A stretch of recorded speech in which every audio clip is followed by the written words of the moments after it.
et à versifier l'amour pour l'amoureuse Philida.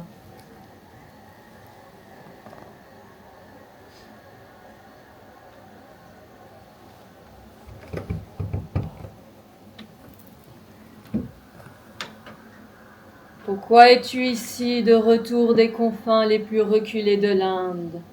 Si ce n'est, bien sûr, parce que la trépidante Amazone, votre maîtresse beauté, votre belliqueuse amante à Thésée doit être mariée.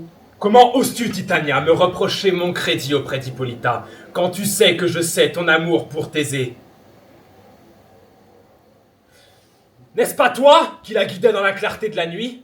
Toi qui lui fis abandonner Périgounia qui l'avait séduite? Toi qui lui fis violer ses serments envers la belle Églée, envers Ariane et Antiope? Voilà les inventions que forge la jalousie. Et jamais, depuis l'éclosion du milieu de l'été, nous ne nous sommes rencontrés par collines, vallons, forêts ou prairies, près d'une fontaine pierreuse ou d'un ruisseau semé de joncs, ou sur les sablons qui bordent la mer pour danser nos rondes au son du vent sifflant, sans que par tes querelles tu n'aies troublé nos jeux.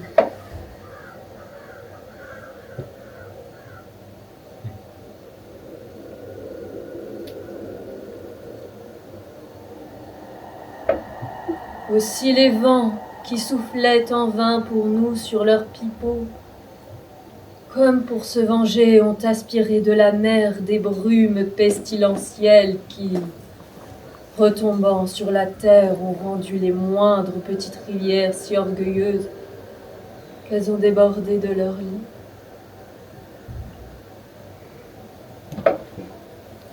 Le bœuf a donc tiré son joug en vain, le laboureur gaspillé sa sueur et le blé vert a pourri avant que sa jeunesse ait pris de la barbe.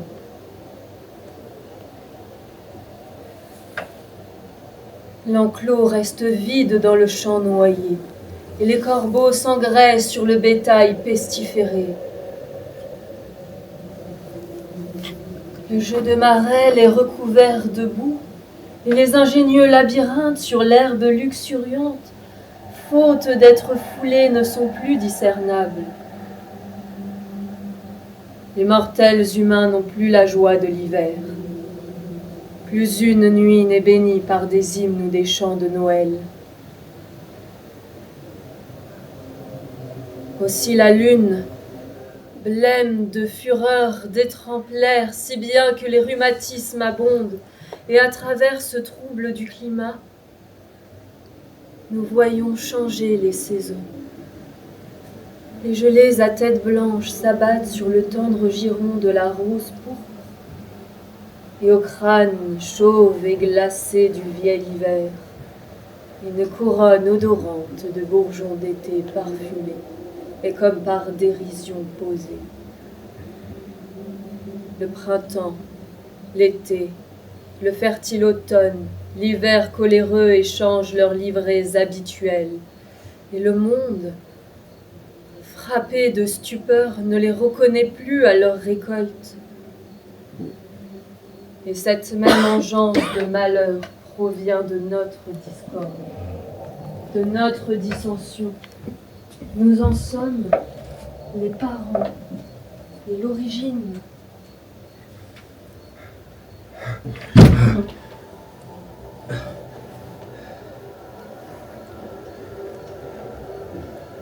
À vous d'y remédier alors, cela dépend de vous. Pourquoi Titania contrarie-t-elle son Oberon? Tout ce que je veux, c'est un petit enfant volé dont je veux faire mon page! Set your heart at rest. Tout le pays des fées ne peut acheter de moi cet enfant.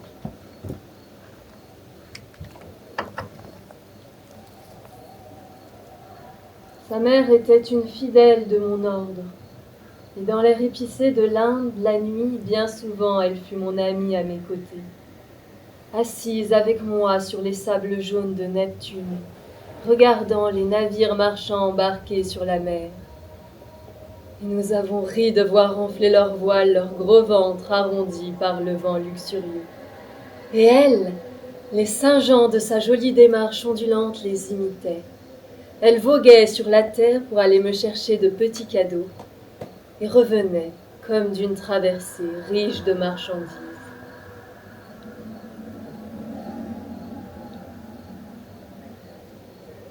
Mais elle était mortelle et de ce petit garçon elle est morte.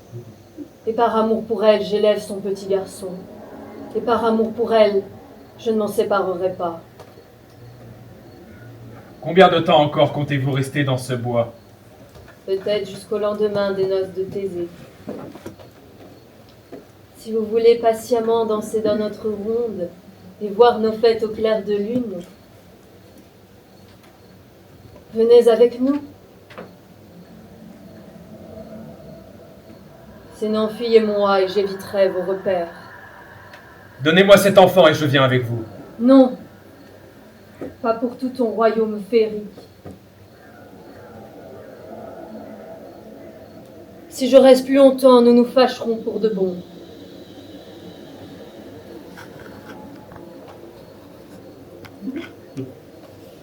C'est bien! Va à ton chemin!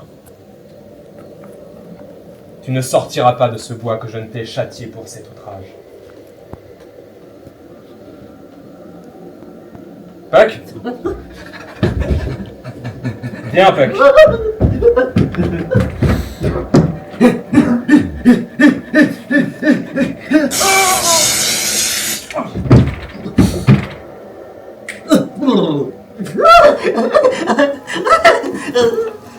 Te souviens-tu du jour où, assis sur une falaise, je vis une sirène perchée sur le dos d'un dauphin, qui murmurait une chanson si suave et si mélodieuse, que le rude océan en devint courtois, et que les étoiles fixes bondirent éperdurent de leur sphère pour mieux écouter la musique de cette fille de la mer.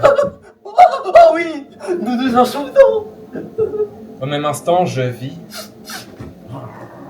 mais tu ne pus le voir, Cupidon, armé de pieds en cap, qui volait contre la froide lune et la terre. Il prit pour cible une belle vestale qui trônait à l'Occident, et décocha aussi vigoureusement une flèche comme s'il eût percé 100 000 cœurs. Je vis la flèche enflammée s'éteindre dans les chastes et humides rayons de la lune, et l'impériale prêtresse, le cœur intact, poursuivit son chemin et sa virginale rêverie. Cependant, j'ai vu le point de chute de la flèche de Cupidon. Elle est tombée sur une petite fleur d'Orient, naguère d'un blanc de lait, désormais empourprée par cette blessure d'amour. Les jeunes filles l'appellent pensée d'amour. Va me chercher cette fleur que je te montre. Nous s'enroulerons une ceinture tout doigtée en 40 minutes. Puck! Ah, en 50 minutes. Une fois muni de cette substance, je guette Titania endormie et verse la liqueur dans ses yeux. Le premier être vivant qu'elle verra à son réveil, qu'il soit lion, ours, loup, ou singe ou macaque, elle le poursuivra dans un transport d'amour. Et avant de délivrer sa vue de ce charme, comme je puis le faire par une autre plante, je l'obligerai à me céder son page. Hermia! Qui va là?